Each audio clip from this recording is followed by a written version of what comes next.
about. Please do turn off your camera.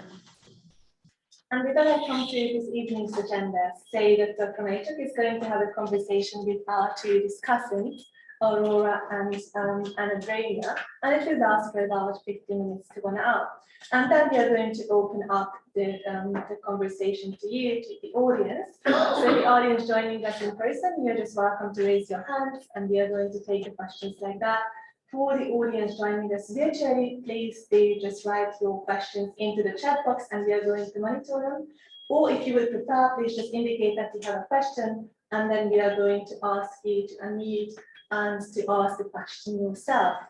If you need to use the restroom at any time of the event, so you have a ladies' restroom on the 7th floor, so you can go upstairs there either on the left, this floor, or just take the elevator on the right. The men's restrooms are on this floor and gender neutral restroom is on the 4th floor. So if after the event you would like us to accompany you outside, you can just approach me or you can approach any of the group members and we are very happy to escort you outside. And yeah. With that, I will come to the exciting part, namely introducing our special guest, Dr. Olesya Khromeychuk, and the two discussants, Aurora and Annie. So Dr. Khromeychuk is currently the director of the Ukrainian Institute London, here and she's a visiting research fellow at the Department of History at King's College London. And as a woman of many talents, she is a historian and a writer with a pronounced interest in theatre and the performing arts. She received her PhD in history from University College London and has studied the history of East Central Europe at the University of Cambridge, the University College London, the University of East Anglia, and King's College London.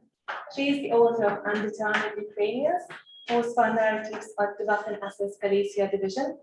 And the book that she is here to discuss and promote today is called The Lost, the Story of a Dead Soldier Told by His Sister. The book, which has been called grappling, moving, intelligent, vivid and intimate, traces the loss of a beloved family member at the front line by serving with the Ukrainian armed forces. From the point of view of a woman civilian, a rather neglected yet crucial perspective in war narratives. The book will be discussed by two vivid members, namely Andrea Ospak and Aurora Pinari. Andrea is a master's student here at King's College London studying international conflict studies. And before London, Andrea lived in Washington, DC, where she completed an undergraduate degree in international studies and art history. Andrea's main research interests lie at the junction of culture, conflict, law, and war. And she is also passionate about animal rights and liberation and environmental justice. Aurora Pinelli is currently pursuing the double degree in European Social and Political Studies between Sciences Po Paris and University College London. She spent her first 2 years focusing on Central and Eastern Europe, and in UCL she is majoring in philosophy and German. She interned at the Post-Conflict Research Center in Sarajevo, is part of the UN Millennium Fellowship Class 2021 and has co-founded the Next Chapter project in Palermo and London for the inclusion of young migrants in the societies of first and second arrival. And with that, I would say we are very, very honored to have you here with us today. And please, the stage is yours. Thank you very much. Thank you so much. Thank you, Laura. Welcome, everyone. I'm very happy to see you all here and to be here moderating with Annie and Dr. Olesya this book launch. I think that we can start by, if you want, you can tell us a bit more about what is the situation of the war in Eastern Ukraine right now, and what pushed you to write the book that we have read, and how was your relationship with your brother, how you relativize the fact that he decided to go to war. And maybe you can tell like an interesting concept that transfers from your book is that good and evil and right or wrong seems to be like blurry notions. So whether you can tell us more about how you developed this concept in the context of the Eastern Ukraine war. Thank you. That's about 15 questions straight away to start with, but why not? Wonderful. Thank you so much for having me here. Laura, Annie, Aurora, thank you so much. It's really nice to be at King's, not only because I used to teach here for a while at the history department, but also it's really nice to be in war studies and especially to be part of the discussion with women in war and international politics, because that gives me an opportunity to talk not only about my book, which is a non-fiction book about something terribly personal to me, but also about the wider context of my own research, which is gender, militarization, and so on. So I'm really looking forward to the discussion with you guys and really hearing from you what you make of, some of these stories. And like you said, stories of a civilian and a woman in the context that tends to lack them quite a lot. So maybe I'll start slightly further away from the conflict with a bit of a kind of context for the war in Eastern Ukraine, in case some of you do not necessarily know. I know a lot of you know more than I do, but some of you might not know all that much about it. So 8 years ago, more or less exactly, in 2013, Maidan protests began in Kyiv, and they started off as demonstrations against the then President Viktor Yanukovych's decision to not sign association agreement with the EU. And those protests were quite specific to start with, but they were dispersed really brutally, really violently by riot police.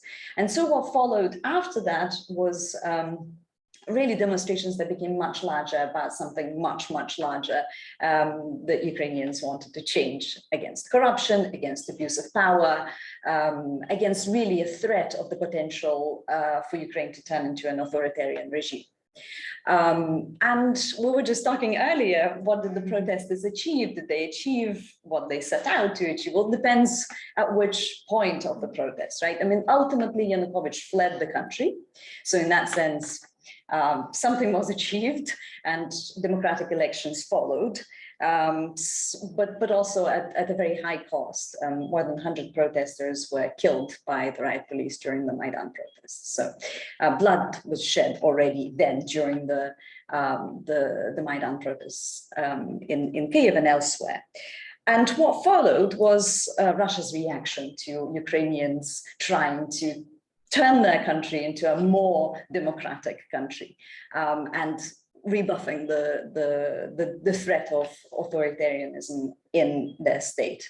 And so Russia annexed Crimea illegally. And soon after, in early 2014, Russian aggression started in the eastern regions of Ukraine and what is known as Donbass in Luhansk and Donetsk region. And that quickly escalated into a pretty brutal war. And that war has been going on for twice as long as the First World War. And when you put it like that, I think it's quite a sobering thought.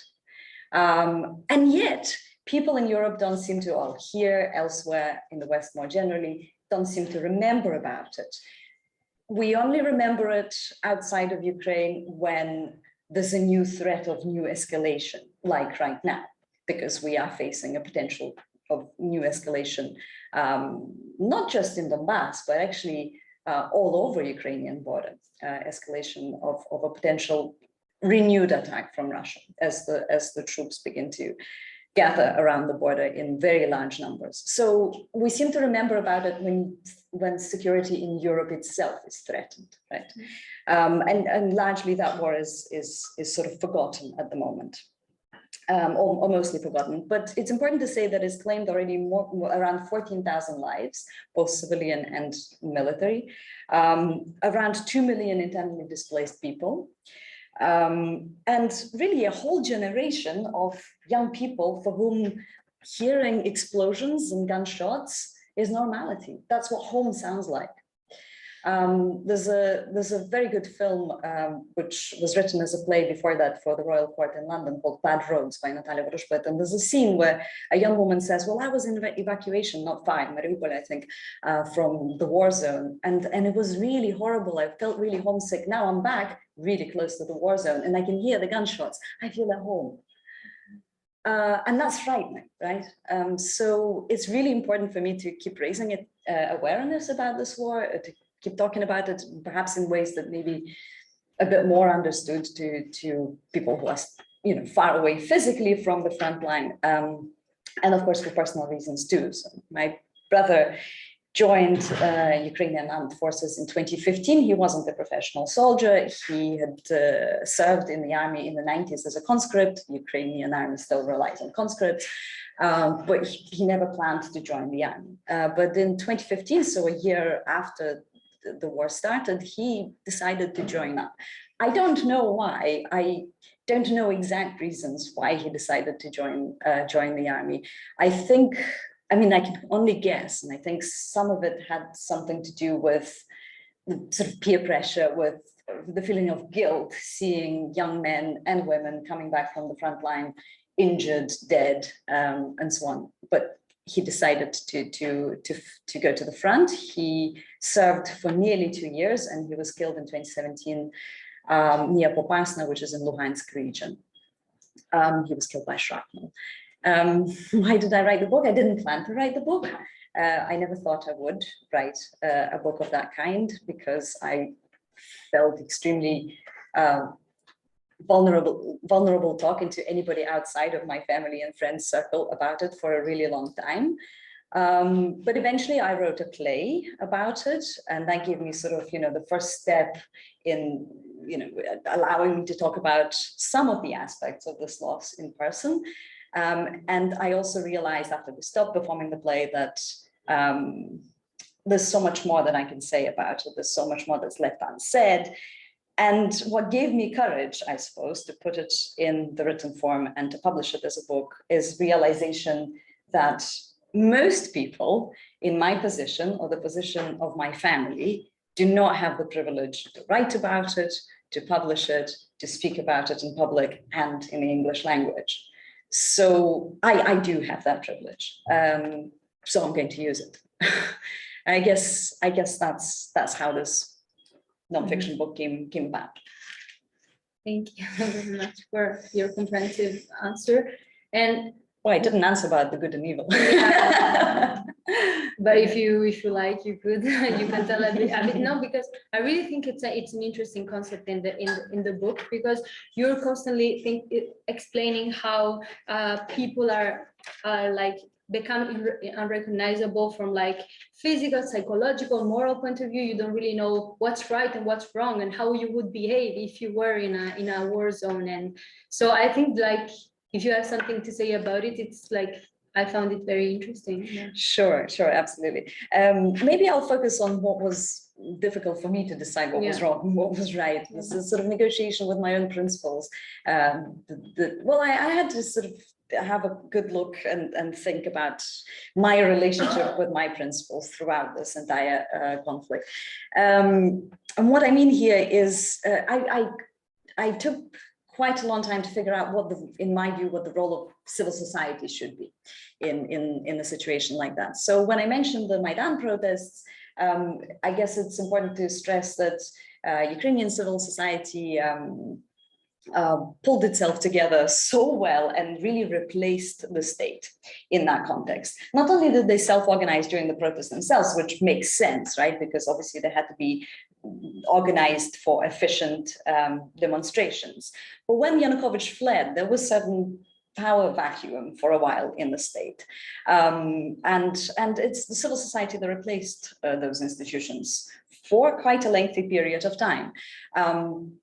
From organizing, lawyers organizing, coming together and defending people who had been kidnapped, for instance, during the protests, to medics coming together to treat people, to stand guard in hospitals to make sure that people are not being kidnapped from hospitals and so on, to self-defense among the protesters themselves. And that continued as the war began. So a lot of protesters joined the armed forces and went to fight. Loads joined the volunteer movement and started to make sure that the army has something to fight with, essentially. The Ukrainian army was in a terrible state when the war began in 2014.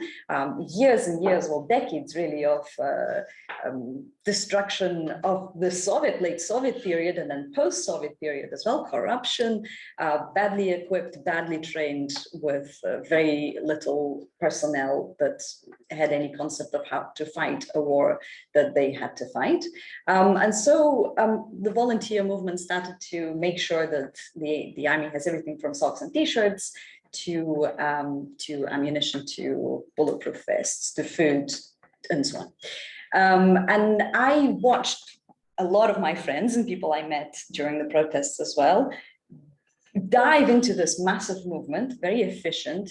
And I thought to myself, okay, if we're going to achieve some kind of reforms in Ukraine, we need to make sure that the state reforms, that the state gets rid of corruption, that the state provides for the army if it wants to succeed in fighting against a force such as the Russian army. How are we going to achieve it if we do the job on their behalf, right? And I had these conversations with quite a few of my friends, and one of those is mentioned in the book. And their answer was, yeah, fair enough. We agree with what you're saying. But how is this going to help our country if we stop, if we take the backseat and we say, no, the state should provide all of this, which it should, right? How exactly is it going to help the protection of Ukrainian territorial integrity and so on? So they felt a sense of duty to make sure that the army in particular, but not only the army, is in the shape that it can, well, the best possible shape to protect them as citizens.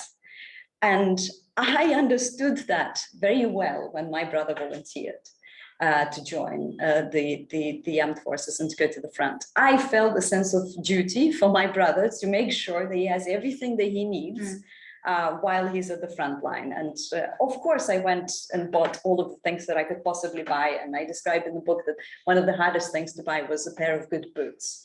There's a whole chapter, or actually 2 chapters, about buying boots for him. So yeah, so I felt the same sense of duty for an individual as a lot of my compatriots felt for the entire country.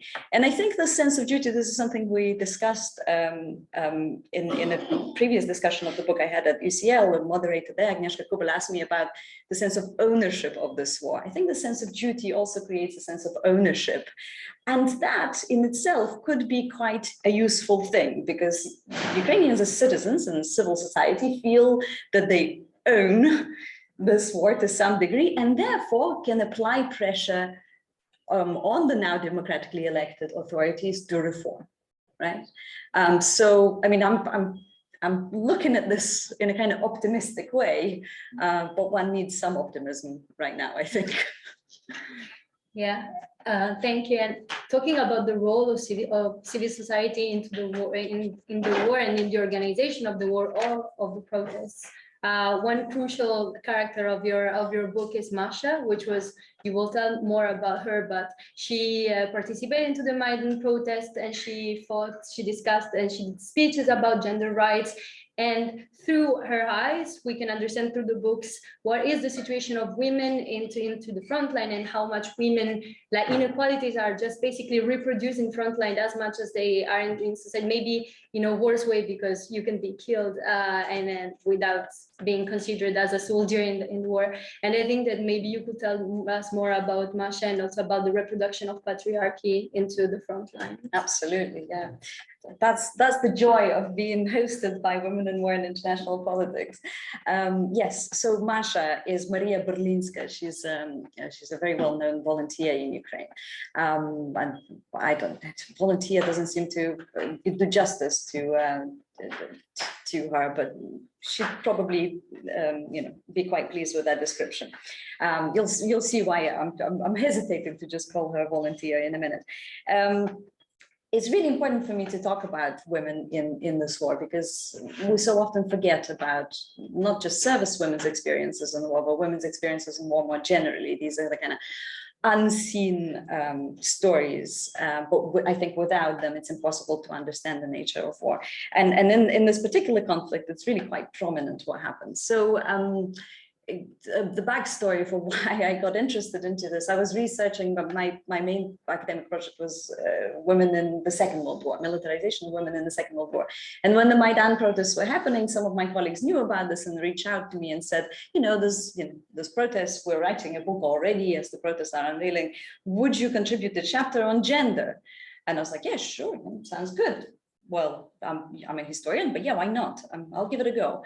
And the continuation of that phrase was, there's lots of women singing on the Maidan. There's this famous singer who won Eurovision at some point, Ruslana, right? You could write about her. And I thought, ooh, okay, yes, now I'm definitely writing this chapter on gender and Maidan. And that's how I got to know quite a lot of these women who came from all sorts of walks of life, from feminists to a woman who turned up to an interview with a gun, and all sorts of really fantastical characters, and Masha was one of them. Maria Berlinska. And a lot of them then went to the front line, not all of them, but a lot of them went to the front line or into the volunteer movement that I described earlier today. What was the situation at the front line for women in 2014? It was really quite terrible. Because of the military restrictions, the restrictions within the armed forces, but also labor law more widely speaking, most of the positions at the front line were not available to women. So you could not register as combat fighter, sniper, and so on, but you could not even register as an interpreter, as a driver. Most of the positions were simply not available legally to women. So what happened, women were there, they were performing whatever was necessary, often combat duties, because that's what was most necessary in those stages of the war. In addition, they were also performing all the caring and cooking duties, feminine duties, because they're women, and somehow that makes them better at cooking. Doesn't in my case, believe me.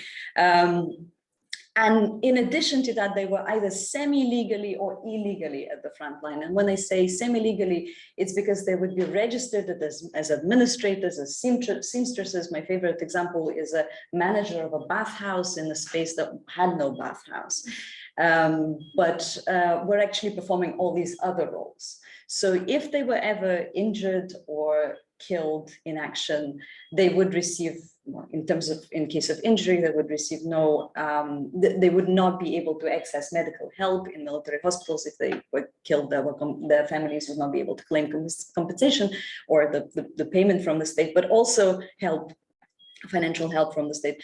But also they were not remunerated like their male colleagues. They would receive some kind of salary if they were registered, but it wouldn't be the same as those of combat fighters. So it had very clear consequences, not to mention the sort of societal disapproval of women going to the front line. When men came back from the front line, they were received with flowers and fanfare. But when women came back, sometimes husbands were hesitant to meet them off the train because, that makes them feel weird. That makes them look like, a man shouldn't be waiting for a woman to come back in uniform from the front line. So you can see I'm quite passionate about it because I can keep talking about it for quite a long time. So people like Masha saw this situation unveiling at the front and decided to do something about it. They set up, first of all, a sociological study called the Invisible Battalion, which detailed the numbers, the main kind of discriminatory practices and so on, and then organized an advocacy campaign around it. And this was also the kind of point of tension that I had, talking to them and saying, well, you do realize that by joining the armed forces, you're just legitimizing this institution. You will never be able to reform it from inside and so on. And they were saying, again, well, what do you expect us to do? We need to give it a try. And I'm glad to report that I was wrong, I guess, because in 2016, they managed to lift most of the restrictions and the women who were at the front line were legalized. So you can now join as a sniper, as a combat fighter and so on, and be legally at the front line.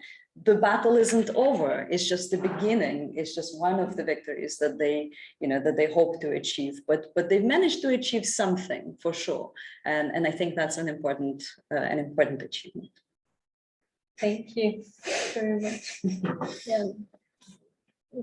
Oh, it's my question next. Thank you.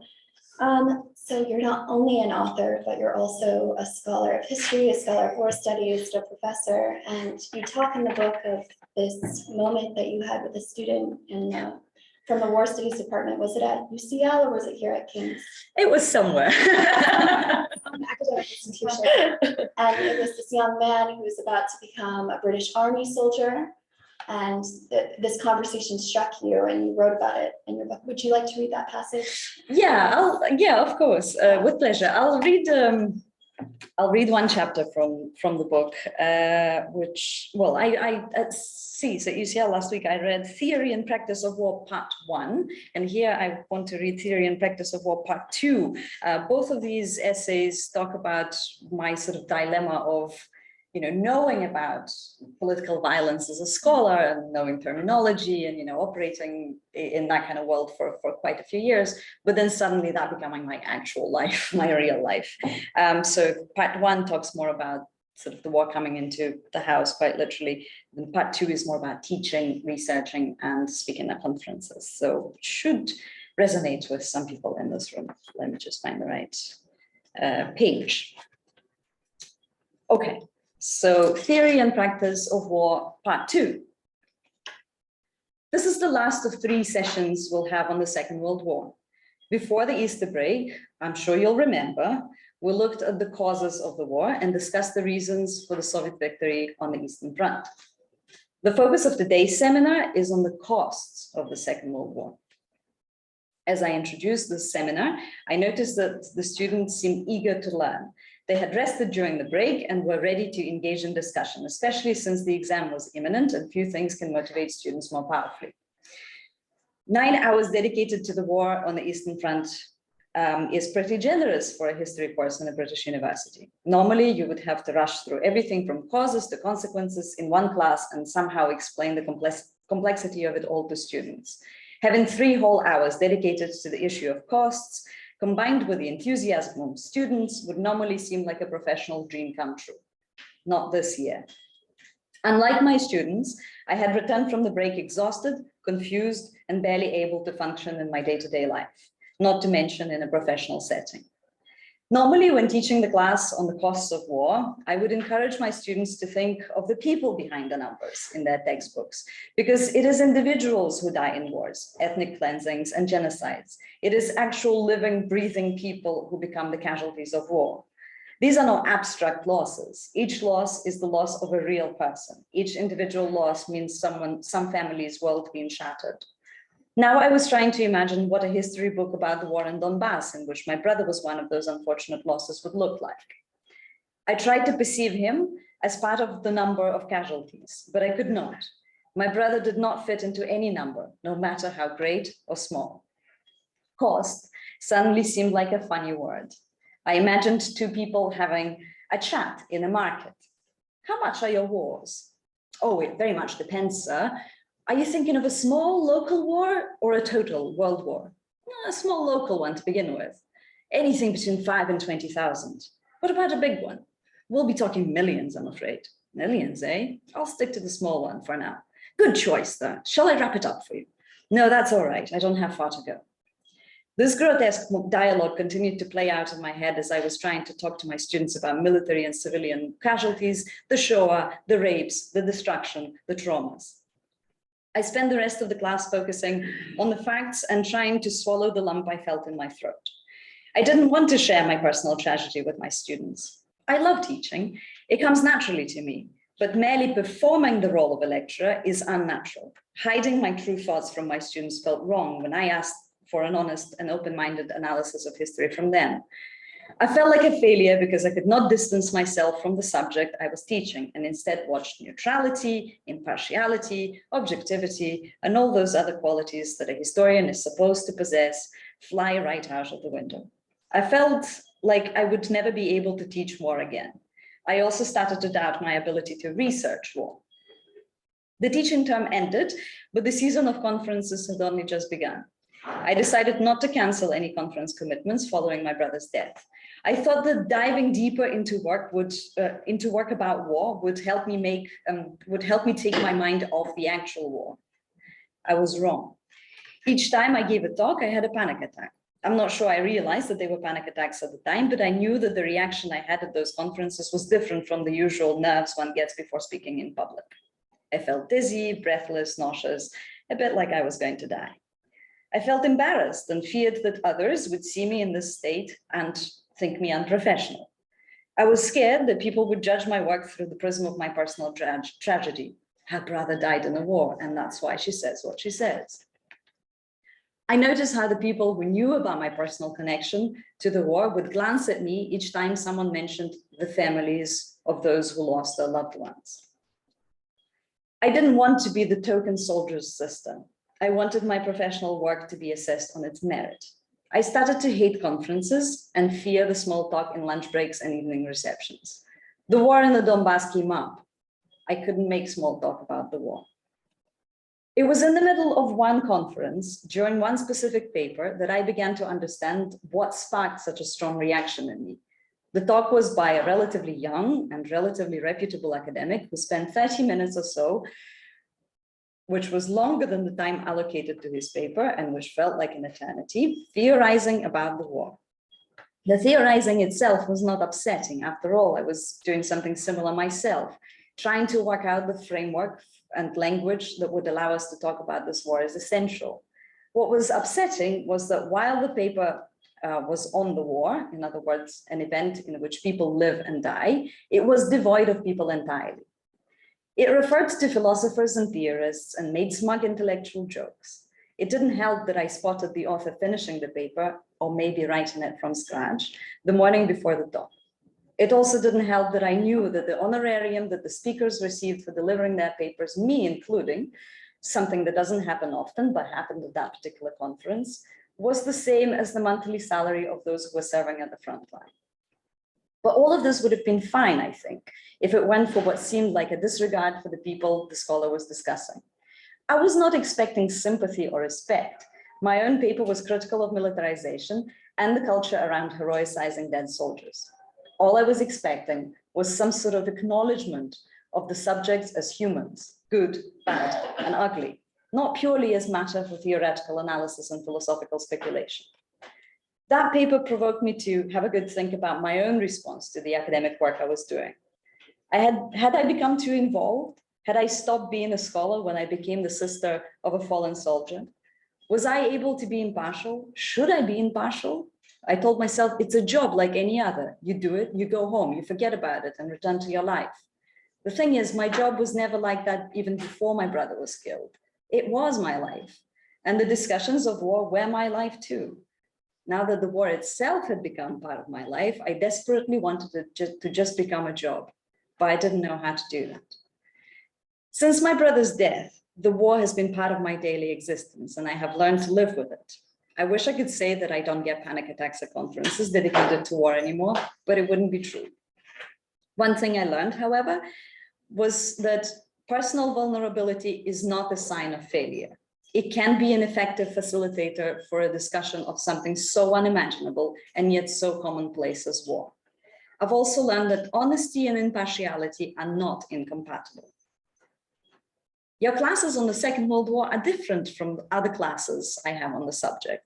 A student who specialized in war studies and who was getting ready to join the British Army after his degree told me. How so? I asked. He thought for a while, looking for an appropriate word. They are emotional, he finally said. I thought he must have said that because I was one of the very few women in the department who taught war. It was the end of the term and I felt too tired to explain to him why the use of emotional might have been problematic. So I just asked him to clarify what he meant. You talk about people. It's all about humans in your classes, not just battles, but humans, elaborated the young man. Well, it's humans who fight those battles, right? It's humans who die and kill other humans. I tried to explain what seemed so obvious to me, but clearly wasn't clear to everyone. Yes, I guess. I just hadn't thought of it that way before, admitted the student who was about to become a soldier. Thank you. Thank you.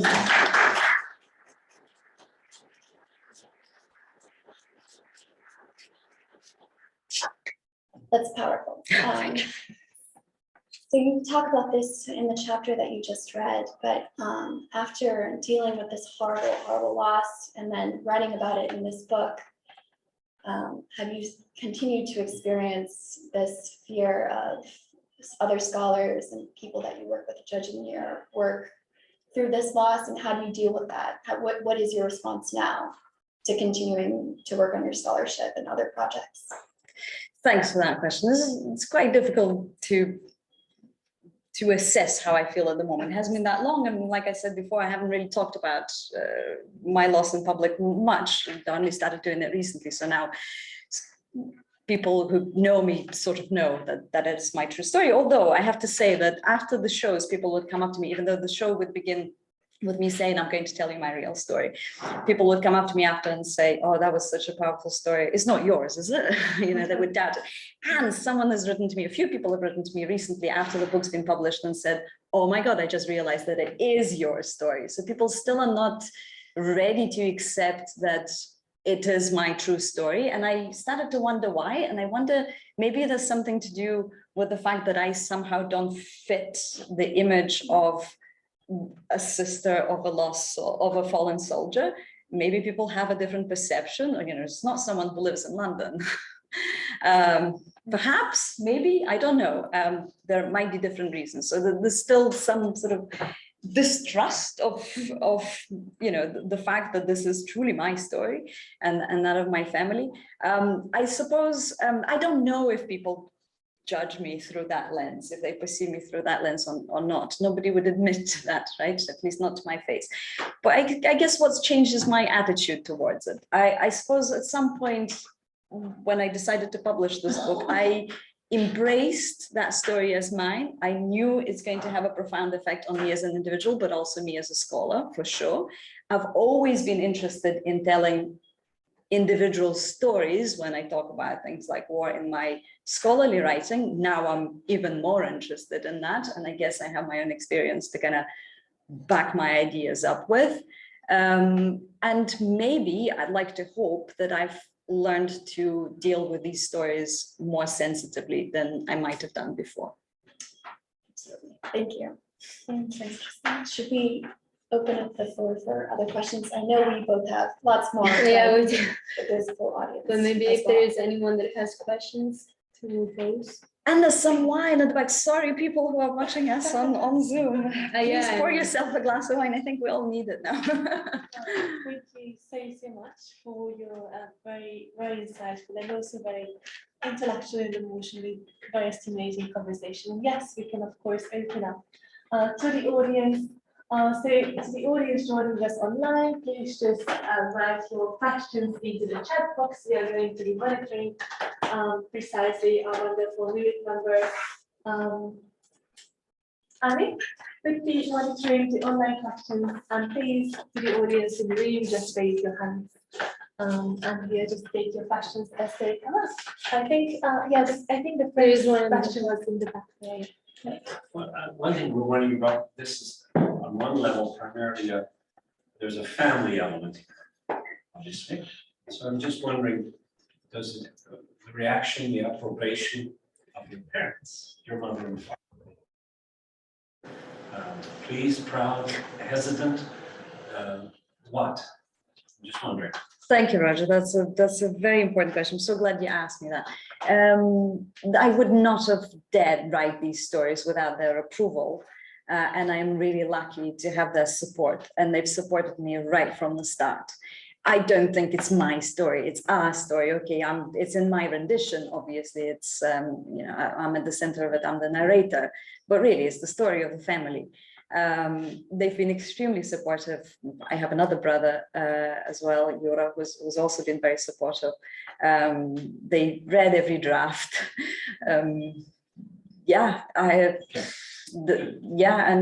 they feature obviously in the various stories. It's primarily about my eldest brother Olesya, but Yura features, and my mom Olesya and my brother Yura featured too. And I guess I wouldn't have had the courage if I didn't know that they are fully supporting me. Yes, please. Thank you. I went up and flipped through the book and found something I didn't anticipate to find. Drawings. Can you talk a bit about them? Yes, thank you, Jonathan. Yes, with pleasure. So the illustrations in the book and the cover of the book are done by Hanna Strij, a Ukrainian illustrator of really unusual, amazing talent that I was very lucky to meet through a friend who's in this room, Sasha Dobzik. And I approached her. I knew that I wanted illustrations, basically, for a number of reasons. First reason, because my brother was an artist, Volodya was an artist. So one of the illustrations actually incorporates one of his drawings as well, one of the last ones. And for me, his identity as that of an artist versus the identity of him as a soldier was very, very important.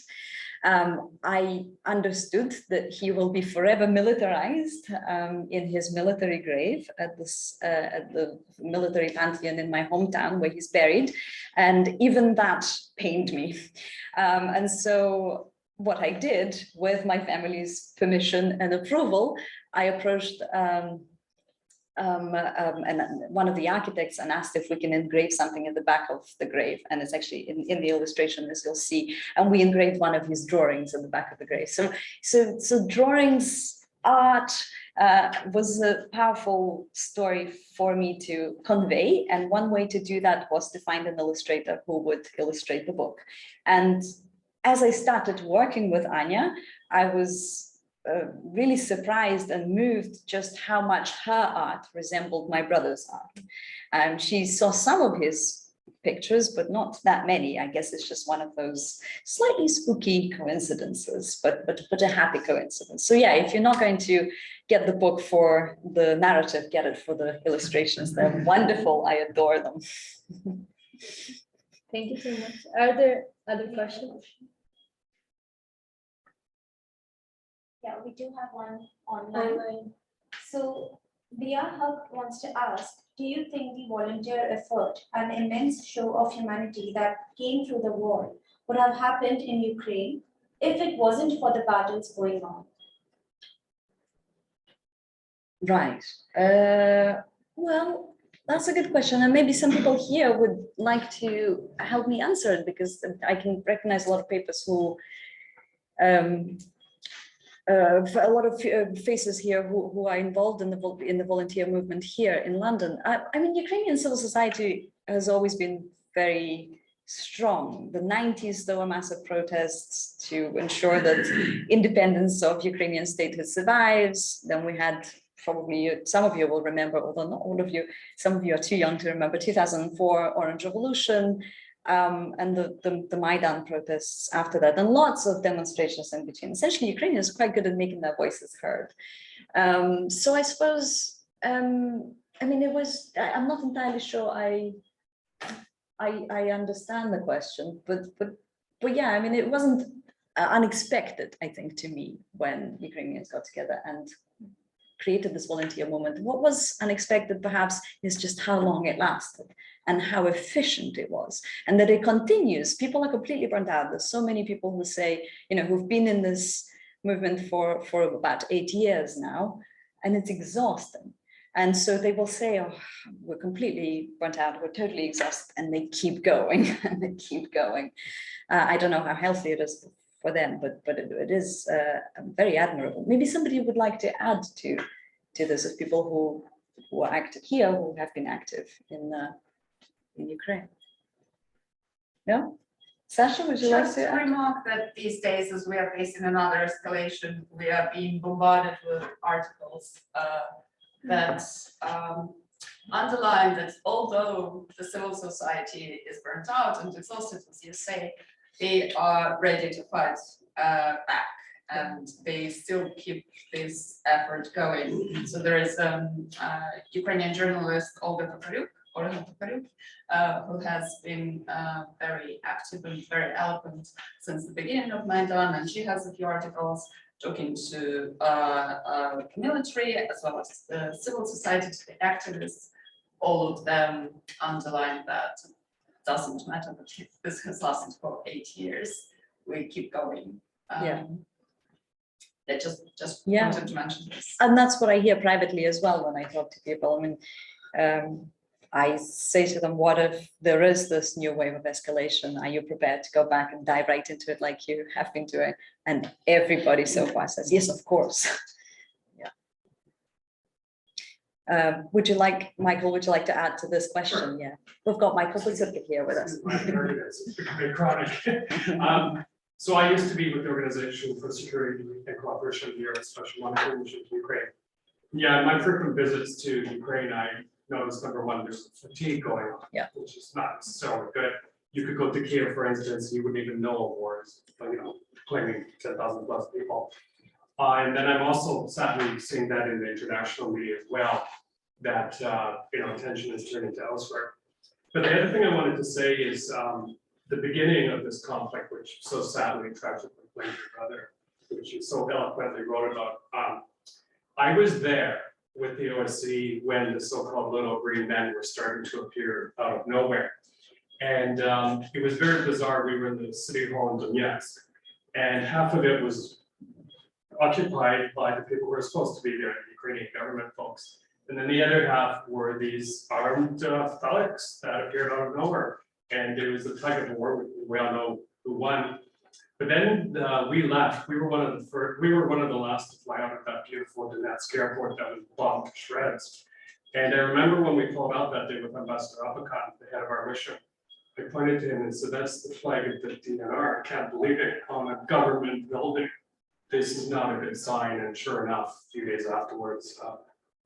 And then just a quick word, if I can, about the airport itself.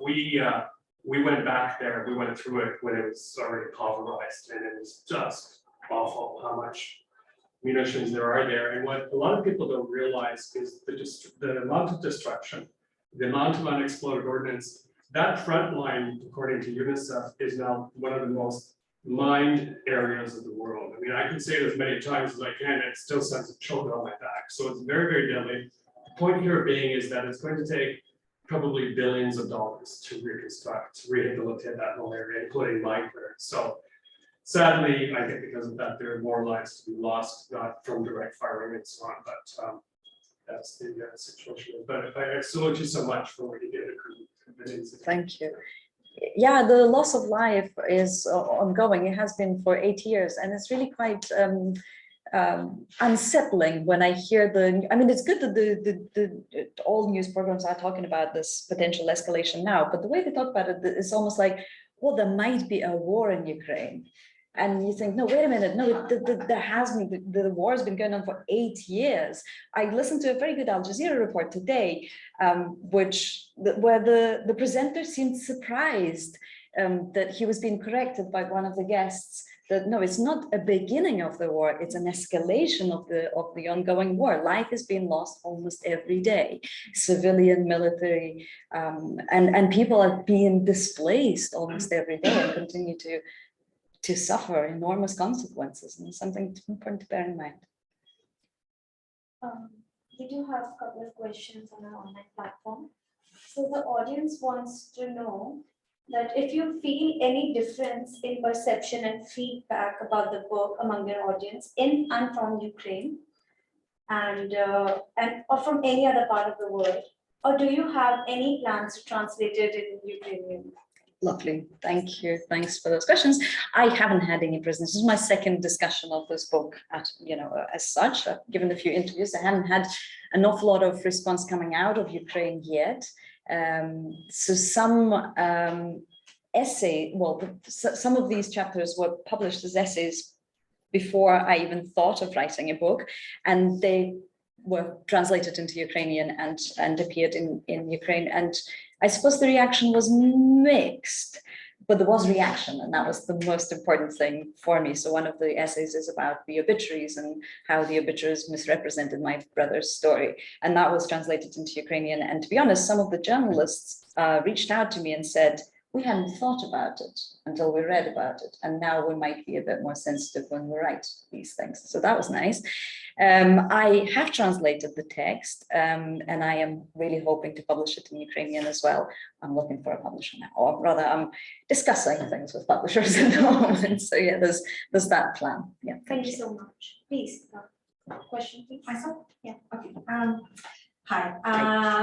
Olesya knows me. I'll introduce myself. My name is Oksana, and I'm from Ukraine. I've been in London for the last 12 months doing the program in gender, peace, and security. And someone also who has been involved in working with community peace, dialogue, and security from a gender perspective for the last 7 years in Ukraine. And my question will be informed both by my grassroots work and what I've learned through the academia through the last year. And I haven't read your book yet. From what I've heard you speak and the questions and discussion, it is not a black and white story of a glorification of a hero. At least that's what I'm assuming. However, most of the discourse that I'm hearing about Ukraine from the outside and from the conflict in Ukraine is about the glorification of civil society that has mobilized and continues to be willing to mobilize and to fight. And the successes of women are also mostly seen in terms of their participation in the army. And the role of foreign governments in this conflict is also mostly declaring support to Ukrainian military, strengthening the forces, investing in trainings, etc., which on the one hand makes sense because it is a defense of borders and restitution of our territorial integrity. In the larger framework of things, coming back to the fact that people are losing lives, families are being separated, like my own, by new borders, and there doesn't seem to be at all a narrative of this got to stop. We have to do things that actually end the war. And it's not about us proving to the world that we're courageous and brave and patriotic and whatnot, and we're willing to deal with the revolution and so on. But it's about basically what gender, peace, and security resolutions talk about, right? Prevention of conflict, non-violent approaches. That's partly just a kind of a cry of my soul, a cri de cri, but also a question of whether you think personal narratives and human stories like your own can be one of the ways to complexify and to humanize this narrative and other narratives at the same time, and hopefully bring a different direction into sort of the conversation around wars and politics from a militarized approach to a more human-centered approach. Thank you, Oksana. I mean, I don't even know if there's much to respond to that. I mean, I just really appreciate your comment, to be honest. A lot of what I read is about, and I think, I'd like to think that the message in the book is that this has to stop, and not just this war. We should try and minimize wars more generally speaking. And this can stop tomorrow if Putin stops it. We all know that, right? He is in a position to stop it. But we also know that he's not interested, at least right now, in stopping it. So we have to be realistic, and we have to talk about the potential escalation, and we have to talk about the losses, and we have to talk about the fact that a lot of Western governments expressed deep concern for the last 8 years, and there hasn't been an awful lot of help. There's been some help, and people are talking about help now, again, at the point when European security is threatened. So yeah, I guess we just have to be realistic in a sense. Of course, in the ideal world, I'd like there to be no army in Ukraine, because I'd like there to be no need for an army in Ukraine. I mean, I come from the position of, sort of feminist scholarship that is very critical of militarization more generally. But that's why I was saying earlier that, I will talk about women in the armed forces and what they've achieved, because it's important to point it out, because legalization and security at the front line, should they choose to go to the front line, is also really, really important. And yeah, glorification of militarization, glorification of the fallen soldiers, glorification of men in military uniform is highly problematic. And I've written quite a lot about it, and I will continue to talk about it. And by talking about my brother as a human in all his complexity, I really hope that I will just contribute to that discourse a little bit more and open up the discussion where the entire society participates in the discussion of that trauma. We're all traumatized, we will continue to be traumatized. I mean, I mentioned the generation for whom war is normality now, right? We will continue to deal with this for generations. And reconciliation has to be part of this topic, and trials of war crimes, for war crimes, have to be part of this discussion. But yeah, obviously I have no illusions that somehow I'll create these discussions, but I'd like to contribute to the possibility of holding them. Okay, happy answer. Thank you so much. It was really deeply moving story. I don't know, it gives some goosebumps and fears. But as a historian, as a scholar, in particular in war studies and history, you probably follow all the recent events. Recently, in Andrew Mar's show on Sunday morning, they were scared that NATO army is scared of Russian aggression when the Russian army will come to fight in Europe. They're not considering Ukraine being part of the Europe, and the war in Ukraine is overlooked. How do you see it from your professional position? The NATO is scared of Russia being on the border of Europe, but Ukraine is already involved in war for 8 years. Is there any future action that would stop it happening in your professional view? This is another moment when I'm very happy to invite the wonderful scholars present in this room to contribute their thoughts about this. Scared of Russia, but again, they're not waiting to interrupt Russia crossing Ukraine. I don't know what Andrew Ma said. I have to say I missed that show, or what was said on the show. I suppose one thing I would like to say about NATO is that, I mean, Putin's been very unhappy with NATO expansion into Ukraine and so on. And before the war, before this war that in Donbass, people in Ukraine who supported Ukraine joining NATO were a minority. There went an awful lot of them. As the war started and progressed, there's so much support because there's a realization that Ukraine should be within a structure that is likely to protect it against, or to join in the effort against a neighbor such as Russia. So for whatever Putin was trying to achieve at the start, totally backfired. If anything, he persuaded Ukrainians that NATO is a good idea. My worry is friend with very once again, not the Second World War. Germans came through Ukraine. Well, I don't know. Give us some agency. Allow us some agency. I can see quite a lot of agency in Ukraine. So, but maybe somebody would like to join this discussion. People who know this subject well as well. No. No. Got it. Thank you. Thank you. Olesya, if you could choose one politician to read your book. And you To read my book. To read your book. And you can choose anywhere in the world. Who would you rather read? Oh, goodness, you always have such easy questions to ask. Do you know what? I want people who want to read this book to read this book. I would not wish to impose it on anyone. I don't think, unless you want to read about something like this, will it have an impact on you? I suppose, I don't know. I do hope that it will reach some Ukrainian politicians. They could do with learning how the family feels.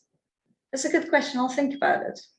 But yeah, well, I'd like all of the politicians listening to us now to buy the book and yeah, make my publisher very happy. Whether they read it or not, that's their concern.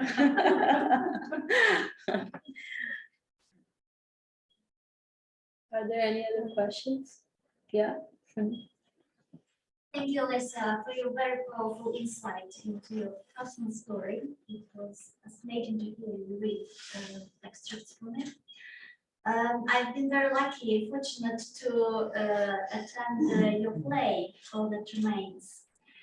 And I wonder whether it's been a couple of years since you've written it.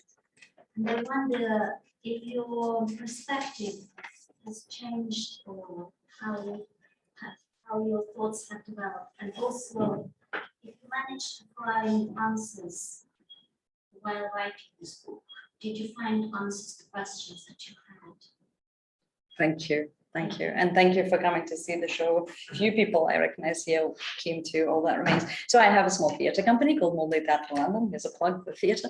And we staged this show, All That Remains. And so some of the text from the play ended up in the book. It's reshaped, expanded or cut down, but some of it is there. In fact, I suppose the play allowed me to think of a potential structure for the book.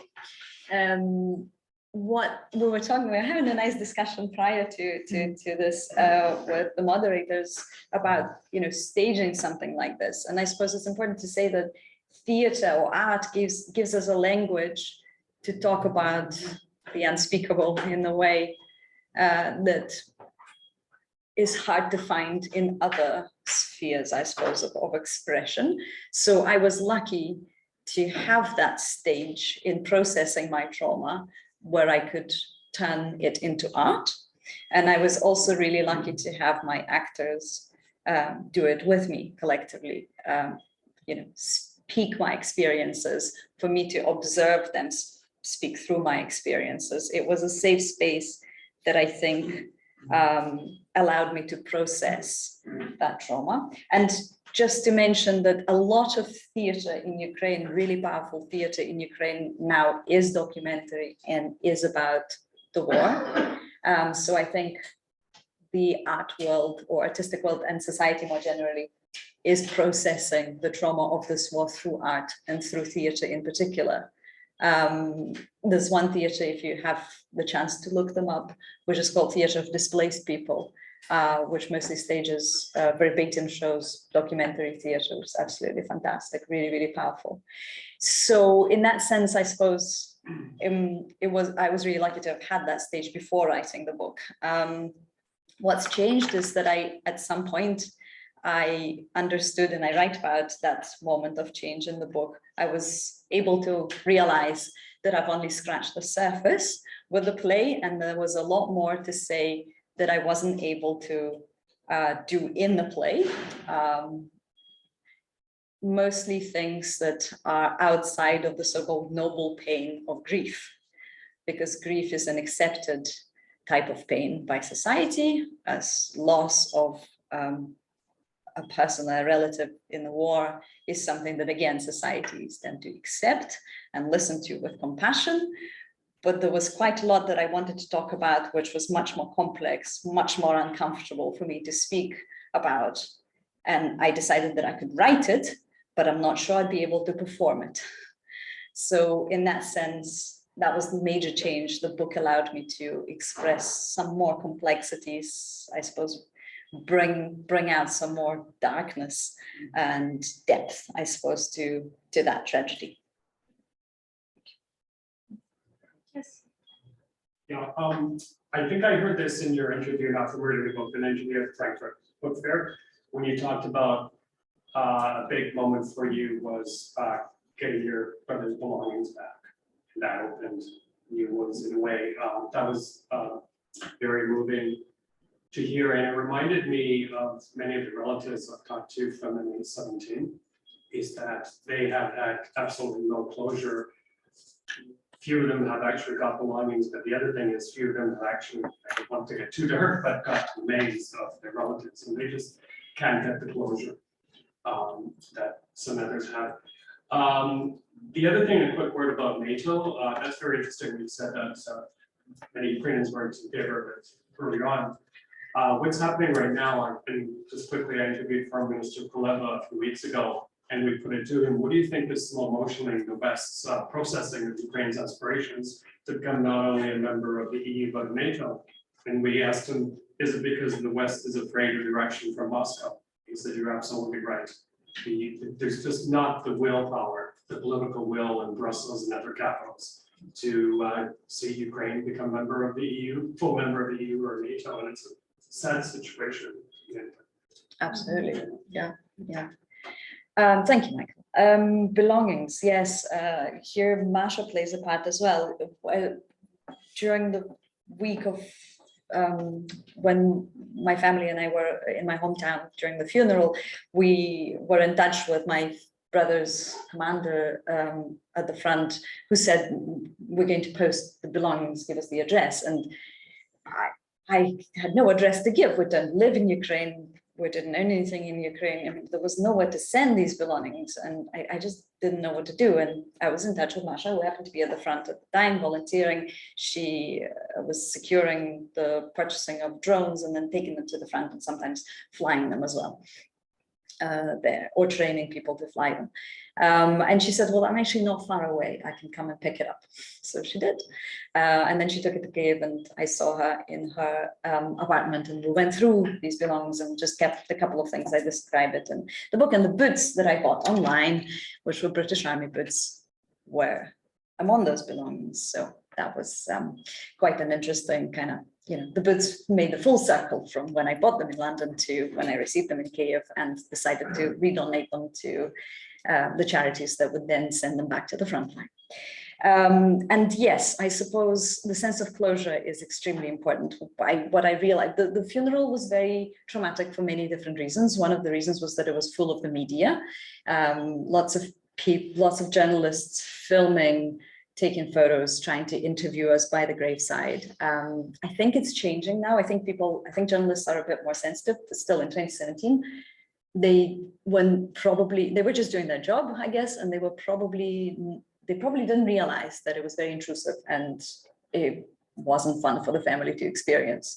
But at the same time, after that big funeral, it was organized by the municipal authorities in my hometown, I realized we're lucky as a family to have had a body to bury.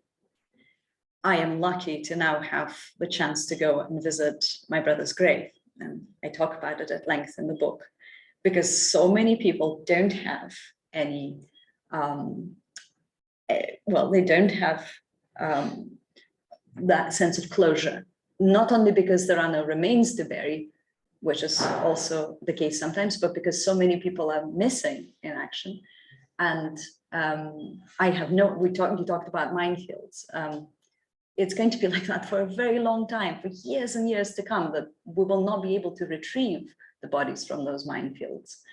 And also a lot of people just simply are missing because they're somewhere in the so-called DNR, LNR in basements, being kept, kidnapped, and potentially killed. So yeah, it's kind of a strange feeling to realize that you're lucky to bury your brother. Yeah, cool. Yes. Thank you so much. And yeah, just again, thank you so much for the talk, and it was really insightful. But I just wanted to ask, and you've already touched on this briefly. You specifically mentioned drones, so I'm very interested to get you also touch on that. Does the direct experience of the state failing to provide these kind of crucial services, boots you mentioned, for example, does that impact your or shape your view of different levels of government administration? And do you think that that's affected Ukrainians' view of government levels of administration? Yeah, it's a complex question. I guess, I mean, the book is very critical of the Ukrainian state more generally, because of, I mean, society widely, but me in particular thinking that, they really had to deal with corruption quickly. The lack of resources in the army are the direct result of the fact that it was a corrupt institution for a very long time in Soviet days and after. Things have changed, right? The army is much better equipped now. It's not relying on volunteer movement anymore. It wasn't the case early on in the first few years of the conflict. The drones is a painful subject because my brother died in a trench. I mean, I found this out later. My brother died in a trench, watching where enemy fire was coming from and reporting it to his comrades. And there's only so long you can last doing that job. And he lasted 2 attacks and the third one killed him. and that shouldn't be happening in the 21st century. I recently read a really good report of the situation at the front line at the moment, and the journalist correctly described it as a combination of First World War tactics, trench warfare, and 21st century technology. But that's now. It wasn't necessarily the case at the beginning. Also, the fact that the enemy is so near at some points at the front line is about 160 miles long. It's an enormous front line. At different points on that front line, the enemy forces, Ukrainian armed forces, and separatists or Russian troops are 50 meters away. They can hear each other shout. And one of the videos that I found on my brother's phone and actually incorporated in the play, he said he tries to film sort of, the near distance and says the enemy is just over there. Anyway, I'll put the phone away in case they see the light reflected and shoot right at it. So that's, to imagine that kind of combination of sort of First World War tactics and technology is quite difficult. I know I've not answered your question, but I sort of gives, I think, I'm not entirely sure how to answer it. We have one hand raised by so if you would like to speak. Yeah, good evening, Olesya. I'm okay, I hope I'm on the screen. My name is Yulia and I'm alumna of War Studies. I'm so sorry, Olesya, we didn't meet last year, but we're supposed to. I have a question related to your hat as a scholar and hat as Ukrainian and hat as human, surviving such a difficult, of course, a devastating experience. Like last year when I was studying at War Studies, we had a classmate from Afghanistan, and all the, I would say, events around Afghanistan deeply affected the studies of war, us as students. So I'm wondering, for you, such emotional experience that you experienced, I can't imagine more horrible, honestly, but do you think it enriches you as a scholar, or it more creates more obstacles? Because you read this passage about the guy counting numbers and putting jokes, and I can totally relate to it, and I'm just wondering your own experience, how did it transform you? Thank you. Thank you very much. I'm not entirely sure I've processed all of this already, Yulia, but I am trying to process what's it done to me. I think the separation of hats is an unhelpful separation. It's something that we're encouraged in Western society anyway, but maybe all over the world,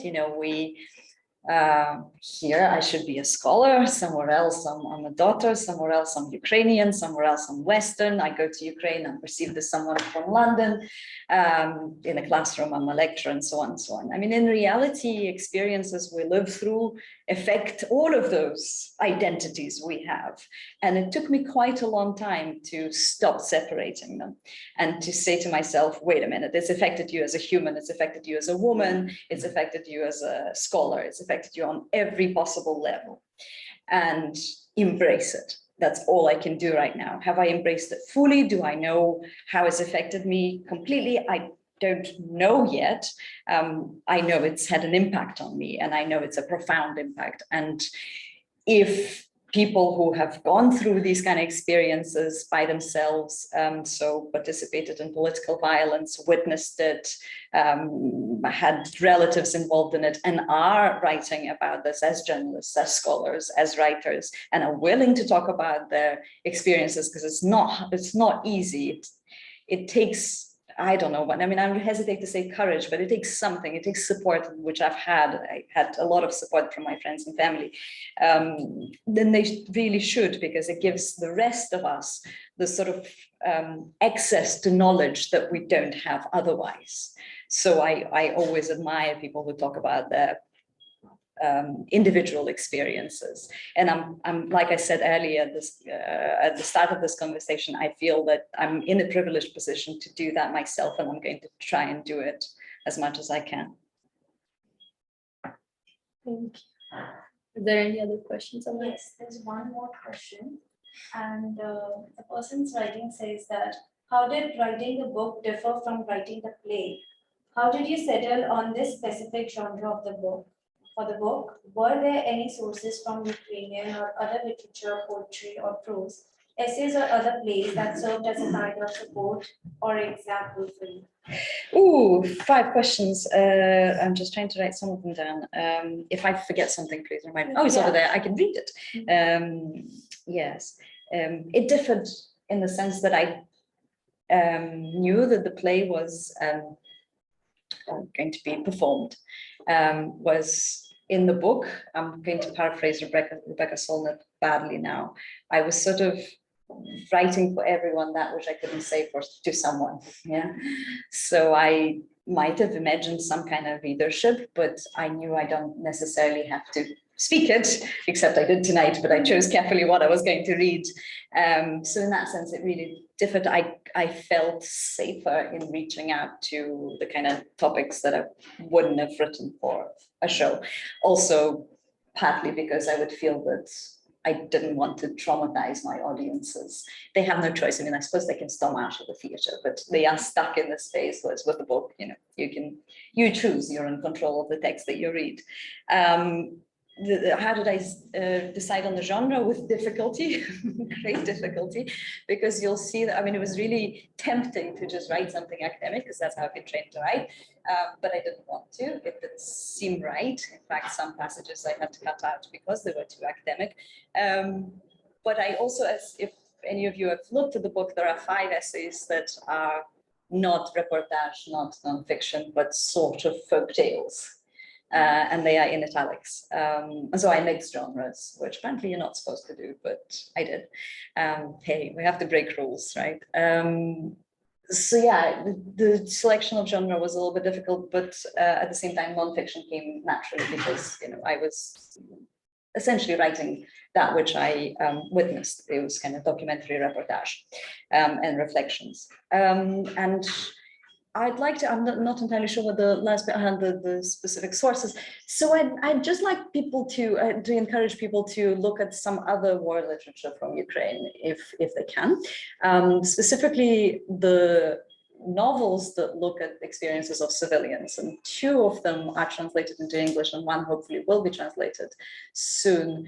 Extracts are translated, and that's Serhiy Zhidan's Internat, translated into English as The Orphanage, that's it, The Orphanage. It's Andrei Kurkov's Grey Bees, and Olena Styashkina's In God's Language. So Olena Styashkina's In God's Language hasn't been fully translated yet. All 3, there are many more, but these are my favorites. All 3 discuss the journey of a civilian or several civilians that's hesitant, that doesn't know what to make of this war. Something which I think a lot of us should be able to relate to, but still has to make choices, finds himself or herself in the middle of the war zone. A lot of them, also all 3 authors know the region really well. Olena Styashkina is from Donetsk. She had to leave. She's moved elsewhere, so she's one of these IDPs. And I think they really reveal a lot, not just about this particular conflict, but about a civilian's experience of an unexpected war more generally. Thank you. Are there any other questions? Yeah. Yes, you can. Have you been approached or have you considered? We're talking here about exposure and awareness to the West, putting this into a screenplay. Are you offering, Roger? I don't know what to say, but I think we should go back. Right now on Netflix, it's plastered with contemporary stories from Iraq, Afghanistan, and there's usually a personal element, and they're quite popular, if you want to say it that way, films, movies, which garner awareness and thus political support. I think you have a winning formula here for that genre, which is out there. I don't mean to put it in crass terms as a winning formula, but they're, with all due respect, plays and books have their place. But if we want massive support to, the Ukrainian issue is falling off the radar in the rest of the fatigue. Thanks, But I see Rashida. So not only my book is going to be bought by all political leaders of the world, it's also going to be turned into a blockbuster movie. Why not? One of the videos that I found on my brother's phone begins by him filming sunrise through a dugout hole. And he says, ladies and gentlemen, may I have your attention? I present you with a sunrise through a hole in a dugout hole. I think that could be an opening to the film. Thank you.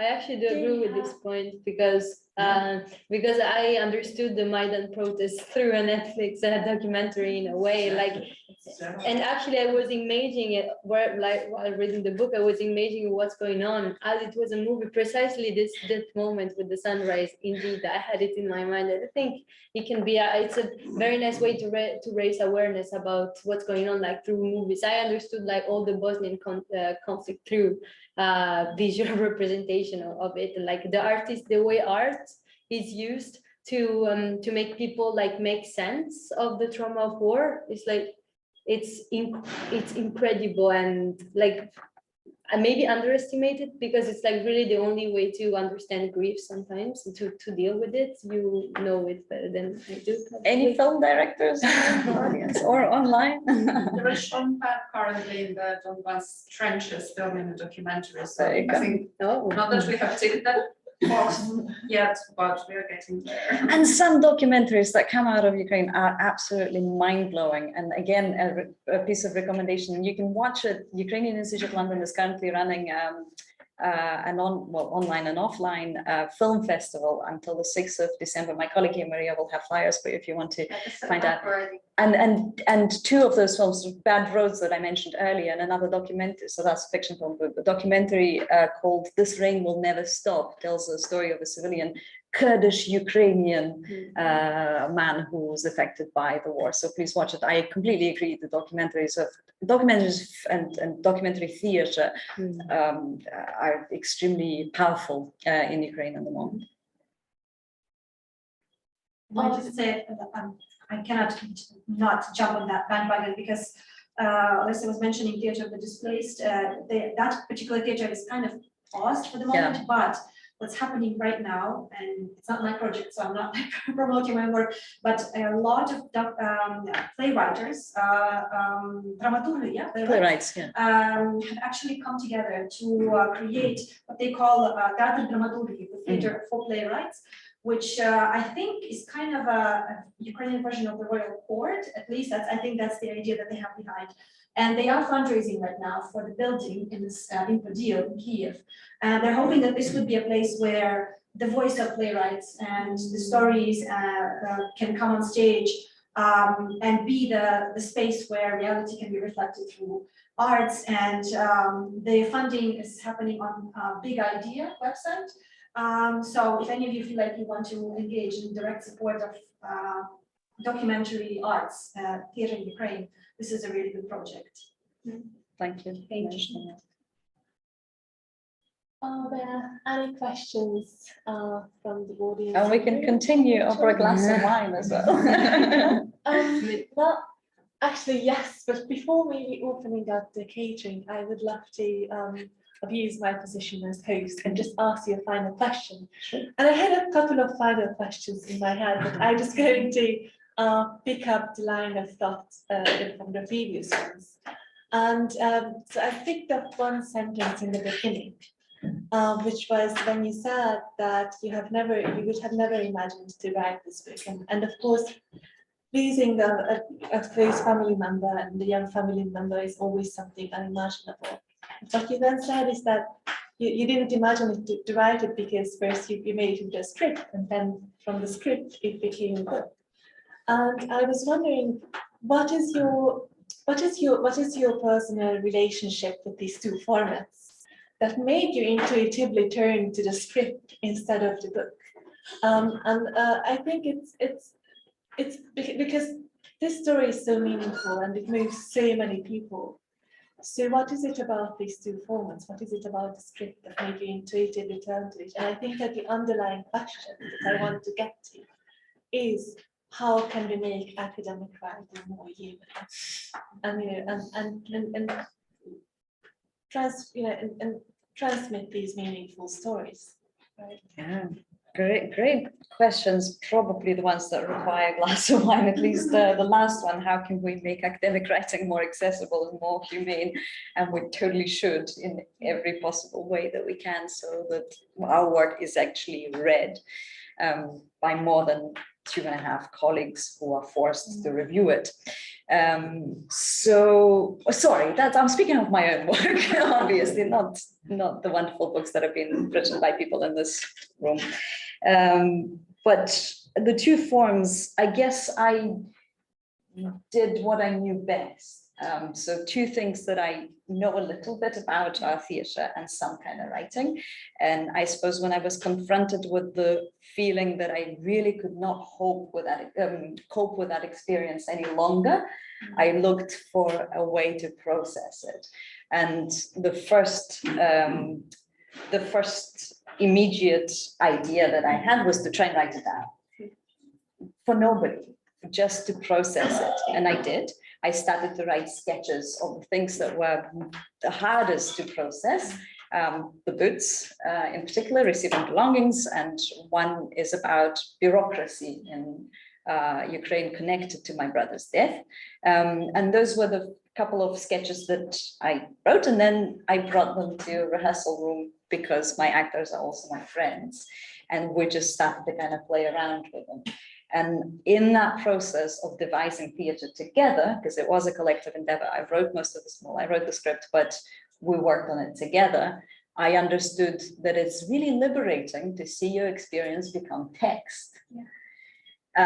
I can't say it's just text. I still respond to it very emotionally, obviously, and it still triggers me a lot.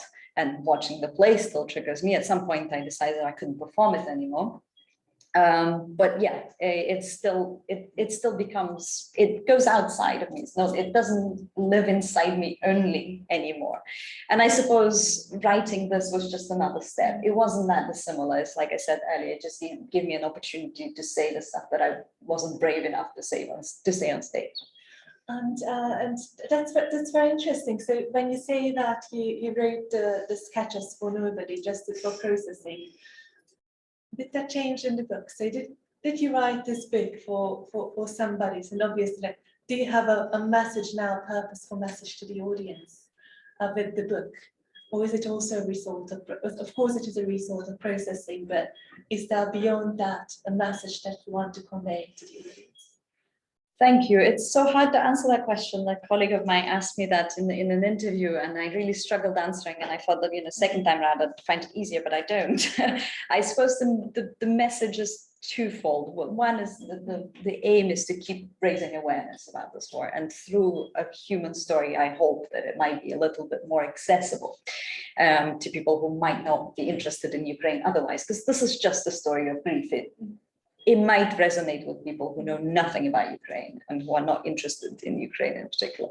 And I suppose the other message that I would like people to go away with is an encouragement to talk about grief, to talk about trauma, and to talk about it openly, not hiding behind noble pain. Well, I think this is a wonderful message to wrap up with. Thank you. To the book lounge. Thank you so much, Olesya, for being here with us. It is a huge honor to have you here and your book. And thank you so much for the wonderful discussions. Yes, thank you so much.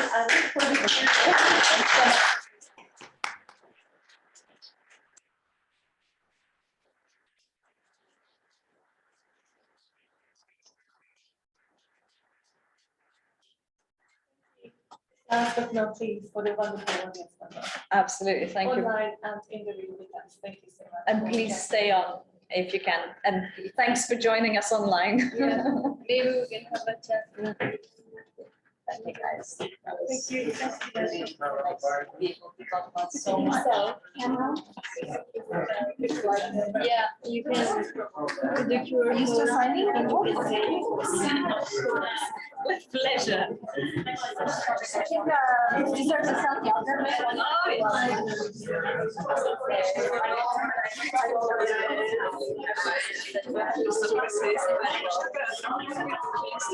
Да, да, да.